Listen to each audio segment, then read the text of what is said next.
Major थी, participation अच्छी थी, एलजी एडमिनिस्ट्रेशन भी थी और जो चुनी हुई सरकार भी थी, एक ही स्टेज पे आज। ये बहुत ही अच्छा है क्योंकि तिरंगा का जो महा उत्सव पूरे देश भर में चल रहा है उसकी रौनक यहाँ पे दिख रही है। ये 5 अगस्त 19 के बाद जो यहाँ पे हाथों में पत्थर होते थे और कुछ लोगों का कहना था कि तिरंगा अब किसी के हाथ में नहीं दिखेगा, लेकिन अल्हम्दुलिल्लाह उसके बाद आपने देखा कि तिरंगे की जो रैलियां होती हैं और जो ये तिरंगा, हर घर तिरंगा और महा उत्सव चल रहा है, ये अब सभी देख रहे हैं, ये दिलों में लहरा रहा है। आज जिस स्टेज पे सारे बैठे थे, चुनी हुई सरकार और एलजी एडमिनिस्ट्रेशन, वहां ही मैदान में आपने देखे रंग बिरंगे फूल, यानी हमारे बच्चे, नौजवान, आम लोग, सिविलियंस इसमें शिरकत कर रहे थे, लेकिन हर एक के हाथ में तिरंगा लहरा रहा है। ये सबसे बड़ी बात है और खुश आयंद और खुश बख्ती है। एक दो बातें आपसे पूछना चाहेंगे, क्योंकि आज एडमिनिस्ट्रेशन थी, चुनी हुई सरकार थी, लेकिन कल से एक खलिश जो पैदा हुई है मिनिस्ट्री ऑफ होम अफेयर्स की तरफ से जो ऑर्डर निकला है, LG has authority to nominate 5 members for JNK assembly.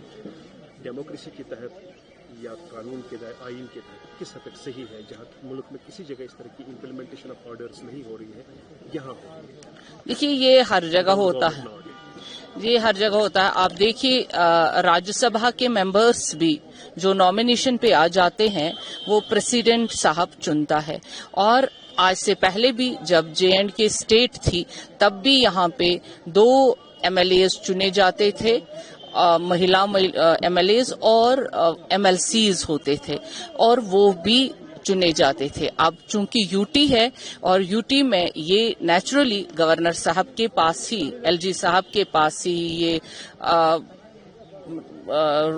इख्तियारात हैं कि वो ये चुनेंगे और असेंबली में वो जाएंगे। इसमें अनडेमोक्रेटिक कुछ नहीं है। कह रहा है कि ये विदाउट गवर्नमेंट लॉ नहीं हो सकता। देखिए गवर्नमेंट अपनी जगह है, वो यूटी की गवर्नमेंट चला रहे हैं, लेकिन जो सरकार की तरफ से LG एडमिनिस्ट्रेशन, और ये हमेशा LG ही चुनता है, और अगर यहाँ पे स्टेट होती तो स्टेट में भी गवर्नर ही चुनता है। आखिरी बात, चूंकि यहाँ 90 से आज तक कई सारी इनोसेंस किलिंग्स हुई है, आज 90 साल तकरीबन 35 साल पुराना जो 90s में केस हुआ था वो आज खोला गया। SI की तरफ से इस वक्त 5-6 जगहों पे रेड्स हो रही है, इंक्लूडिंग यासीन मलिक के घर पे, जहाँ पे 1990 अप्रैल में, अगर मेरी याद सही है, सरल भट्ट जो है अनंतनाग की एक नर्स थी, उसका मर्डर हुआ था।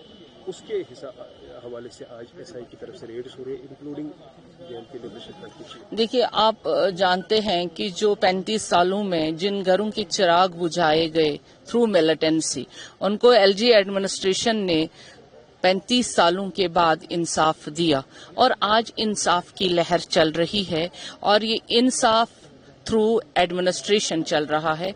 अगर किसी के साथ आज से 50 साल भी या 35 साल पहले भी गलत हुआ है, उसका इंसाफ मुझे लगता है, जहां तक अगर सरकार ने, कानून ने उसको फिर से दोबारा उस फाइल को खोला है तो वो सही है। तो SI की तरफ से जो भी इक़दाम किए जाए तो उसको गवर्नमेंट को फिर सपोर्ट करना चाहिए जहाँ पे इनजस्टिस हुआ है। देखिए जहाँ इनजस्टिस है वहाँ तो सरकार हमेशा साथ साथ रहती है, लेकिन यही है कि जहाँ जहाँ गलत हुआ है उनको इंसाफ मिलना जरूरी है। Thank you very much.